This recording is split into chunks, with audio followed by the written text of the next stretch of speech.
episode of Footnotes. Today we're going to be hearing from Matt Vaadi from ERG Payroll and HR. He's going to be talking to us about leadership and about leadership in good times and leadership in bad times. What I think is also particularly important about this conversation is what Matt says about how leaders need to have their eyes and ears open to not just adapt to change, but to look for change, to try to see it from around the corner and understand how their businesses need to adapt to something that's going to happen. I hope you enjoy this episode. You know, in a previous conversation, Matt, you told us about a particular day in March when you guys were on a family trip and you noticed that something was different. Take us back to that time and what you saw and what you were thinking that sort of, I think, fundamentally changed how you were doing business. Yeah, so thanks for having me, first of all. So back in mid-March, right when we were starting to see some restrictions come in on what you could and couldn't do, and I think it was starting to become serious on what was happening with COVID-19 and the spread, and people were starting to get it. We had a trip planned still, so we had a decision to make. Are we gonna go to Boone to see my father-in-law or no? And we opted to go because we don't see him but once or twice a year, and so we took the trip up there, and we pull into the hotel parking lot, and in the parking lot there's two cars. Now, this is a tourist town, a college town, large hotel, and we pull in completely empty lot with two cars sitting in the parking lot. Wow. And I was like, oh man, did they cancel all of the rooms and not tell us? Did we not check an email? Did we miss something? And so we go in and we said, hey, what's going on? Are you guys still open? And they said, yeah, we're open, just everybody canceled. There was a couple big sports tournaments that were supposed to stay here and some large groups, and everybody canceled. You guys basically have the run of the place. Good news was we got an upgrade for free. But so that was kind of my first visual notification, if you will, of just how serious this whole thing was. And coincidentally, while we're up there, about that same time, President Trump had signed into law the FFCRA, which was the first bit of legislation around what the government was going to do to help small businesses to counteract the impact of COVID-19.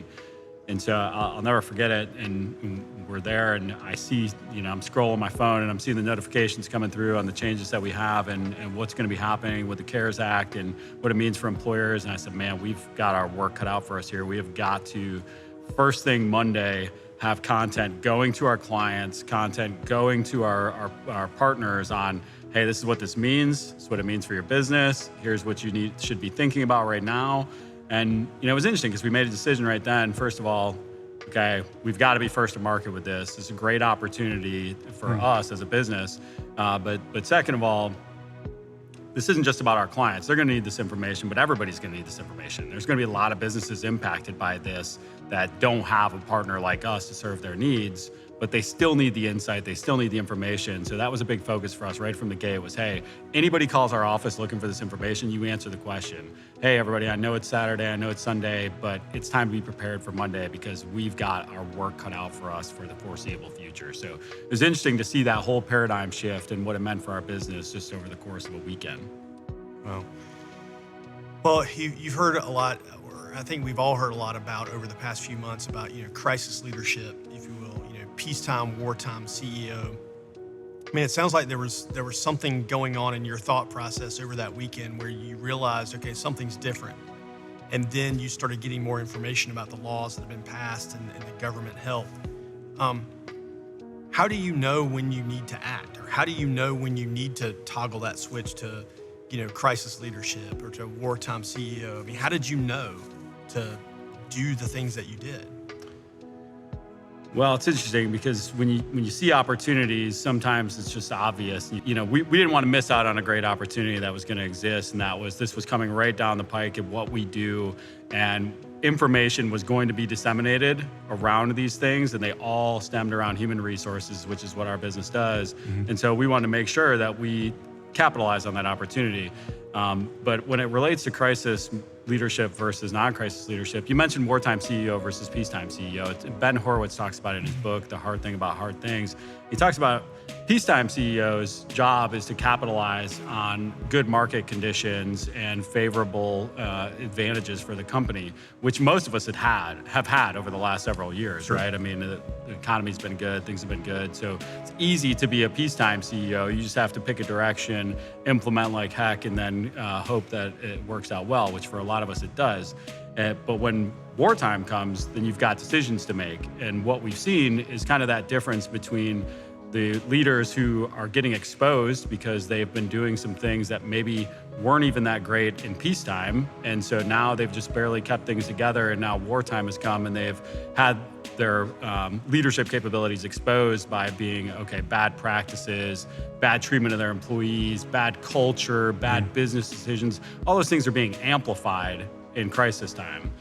Whereas some of the folks who have maybe just, you wouldn't notice the great job they're doing during good times, they're being amplified for all the right reasons because they're communicating well to their team. They're communicating efficiently to the market. Maybe they're making business pivots. We've seen some of our friends here locally that have made total business pivots into completely different industries almost as a result of what's happening.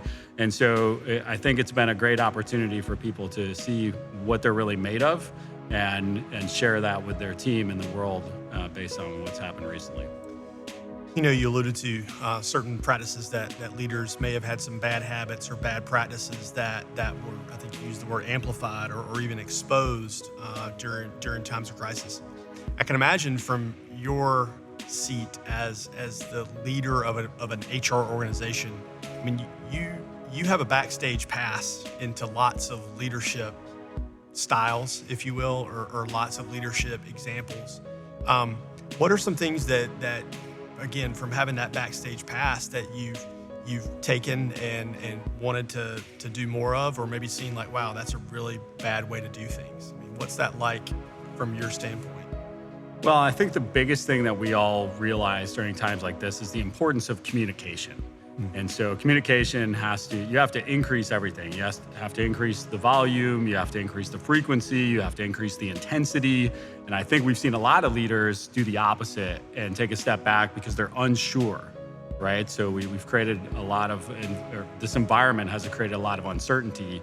So that means I don't know what to communicate to my team, so I take a step back. Whereas others have taken a step forward and said, well, listen, I don't know necessarily what this is going to mean to us over the long term, but here's what we're doing right now. And they've laid out a clear plan. They've increased that velocity and tenacity of those conversations. And we've seen some people just get, bad cultures become much worse when you have to start, making hard decisions around employment and what that means for the organization, long-term and short-term. But we talked about something before, John, and I think it's really important. When you're kids, you go out in the driveway and you take a jump shot and you go, Michael Jordan, 3, 2, 1, and you pretend to be your favorite basketball player. You pretend to be your favorite polo player, whatever your sport is, John. But in business and as adults, we're not as encouraged to act like the people we want to be like. And so I think all the time about, I have a great former leader I used to work with, a gentleman named Ted. And Ted, I handled things. He's a super funny guy, very light, very fun to be around, but he was all business and he knew how to take care of things and he knew how to make you feel comfortable. And I always think to myself, when I'm in a situation like that, I don't know exactly what to do.